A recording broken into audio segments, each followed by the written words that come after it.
Ce prologue évoque un classique du cinéma, mais nous aurions pu nous inspirer d'un autre grand film, ou encore d'un autre.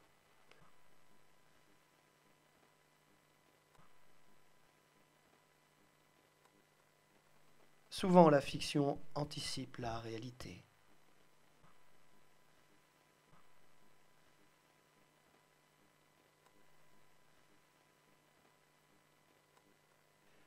Avant-guerre, Nikola Tesla avait mis au point un véhicule électrique qui se déplaçait en utilisant l'énergie libre. En 1943, on l'a retrouvé mort dans sa chambre d'hôtel de New York. Toutes ses recherches furent confisquées par le FBI. En 1948, grâce à la théorie quantique des champs et en totale violation des lois de la thermodynamique, le physicien Hendrik Casimir prédit l'existence d'un réservoir infini d'énergie dans le vide.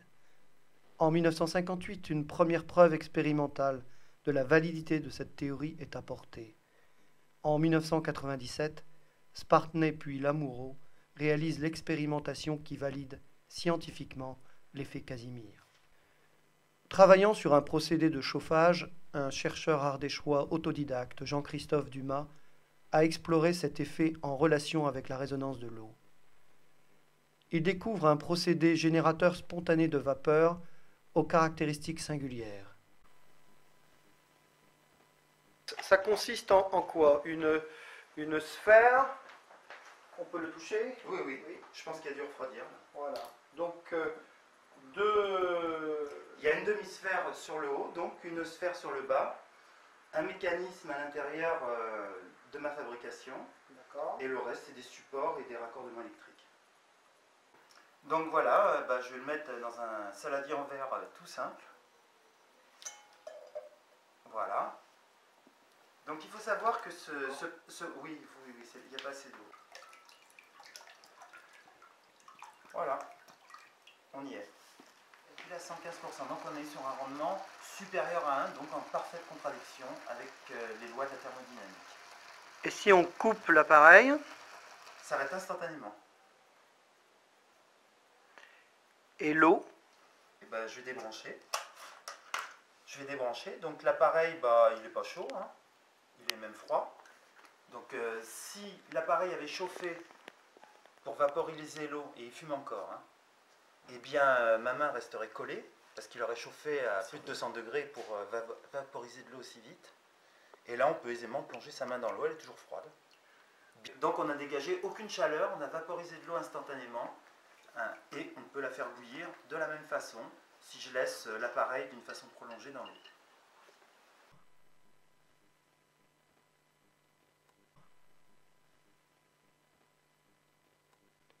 L'effet Dumas est expertisé à Nice par un laboratoire indépendant le 14 septembre 2013. Les conclusions du rapport sont édifiantes. À l'instar de l'effet Casimir, l'effet Dumas génère un rendement de 116%.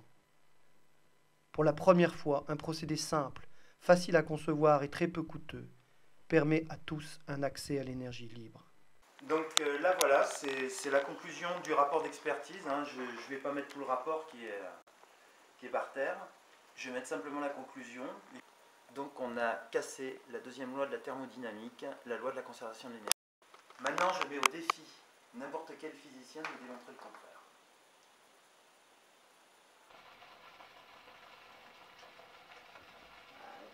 Bon alors, ton résonateur-réacteur à fusion froide, là, moi j'y connais rien, je suis pas un technicien. Tu peux m'apprendre à en faire un? Aucun problème, Pierre. Si tu veux, on s'y colle tout de suite. Ça va être long? Oh, t'as 10 minutes à m'accorder? 10 minutes. Et 10 euros, tu m'as dit? Oui, 10 € pour le matériel de base.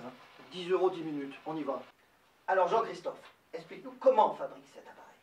Eh bien, Pierre-Antoine, c'est très simple. On se procure tout d'abord une sphère métallique. Alors, ça peut être une boule de pétanque creuse de fabrication chinoise, ou alors, ça peut être un jouet pour enfants, voilà, une boule de Noël. Du moment qu'elle est en fer-blanc métallique et que le métal est conducteur, ça marche. D'accord. Donc, on peut utiliser une coupe à glace, du moment que le conducteur est là. Et toi, tu as utilisé? Oh, écoute, c'est des sphères en métal que j'ai récupérées dans des accessoires de glacier. D'accord. Voilà.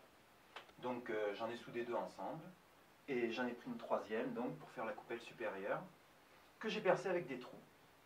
Tout simplement une petite perceuse et un petit fourrail. Donc vraiment rien d'extraordinaire. Un trou central et un pas de vis soudé sur la sphère. Donc tout ça c'est un peu de soudure. Hein. Un joint d'environ 2 mm, joint caoutchouc, qui vient se poser juste sur la vis. Et on isole la vis avec un morceau de plastique. Donc ça c'est un petit bout de tube de colle que j'ai découpé. Parce que ce montage va nous permettre donc de calibrer l'écartement entre la coupelle supérieure et la sphère. Donc cet écartement, dans l'idéal, devrait correspondre au nombre d'or. Si on arrive à 3 mm d'écartement entre la coupelle supérieure et la sphère, ça ne marche plus. Si on fait 0,5 mm, ça va faire sauter les plombs. Par contre, si on respecte les cotes du nombre d'or, dans l'écartement, bon, ça ne peut pas être parfait, mais s'en rapprocher au maximum, et bien là, les rendements deviennent exponentiels. Et donc, ton réacteur à fusion froide fonctionne. Oui. Et dégage un excédent d'énergie. Okay. Alors, les branchements. Donc, on a en électricité, hein, c'est du courant alternatif, donc il y a une phase et un neutre. Donc, on met toujours le premier branchement en premier, vers le haut de la vis, et le deuxième branchement sous la rondelle. Donc voilà, on a déjà notre premier branchement. Et là maintenant, on va simplement glisser le deuxième branchement sous la rondelle plastique. Donc évidemment, la vis centrale est isolée, l'axe central est isolé, et on met un tour de clé pour faire tenir tout ça.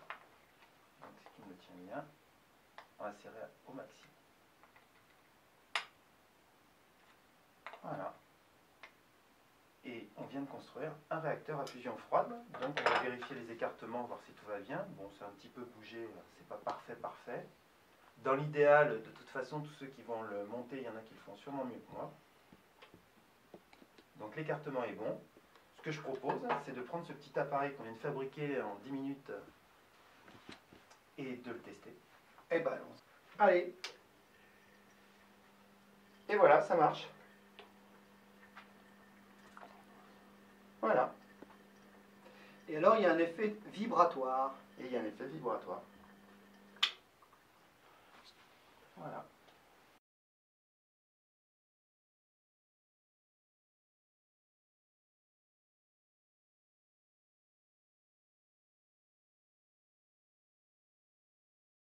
Alors pourquoi cette conférence de presse le 7 avril en présence de personnalités, de journalistes, d'écologistes, de savants? Quel était l'objectif de cette action de communication? Ben, l'objectif de cette action de communication, c'est avant tout de diffuser une technologie. Une technologie qui soit une technologie bienveillante, qui ne fasse pas de dégâts dans l'environnement, qui ne fasse pas de dégâts économiques, qu'on ne soit pas obligé d'envahir des pays entiers pour aller piquer une ressource. Là, la ressource, elle est dans le vide. Elle surgit du néant, la ressource. Et c'est ça le truc. Si on veut sortir de la pagaille dans laquelle l'humanité est aujourd'hui, c'est la seule solution possible. Peut-être pas avec moi, peut-être avec d'autres. Vous ferez ce que vous voudrez, moi je pars en vacances après. Pourquoi donc avoir fait le choix d'offrir cette invention à tous les citoyens de la Terre? Ben, parce que si on traîne trop, de terre, il n'y en aura plus. De citoyens, il n'y en aura plus non plus. Hein, parce que parti comme c'est, on n'est pas en train de monter vers le nirvana, on est plutôt en train de descendre en enfer. Donc moi, j'ai pas spécialement envie d'y aller. Ni moi, ni mes enfants, ni les gens que j'aime, ni l'humanité que finalement j'aime. Mais alors, il y a du boulot. Ne crains-tu pas que cette invention fasse de l'ombre à certaines puissances énergétiques qui pourraient prendre en grippe ce procédé? Et ne crois-tu pas que le pétrole fait de l'ombre à toute l'humanité, le nucléaire fait de l'ombre à toute l'humanité? Il y a un moment, il faut leur dire non à ces gens-là.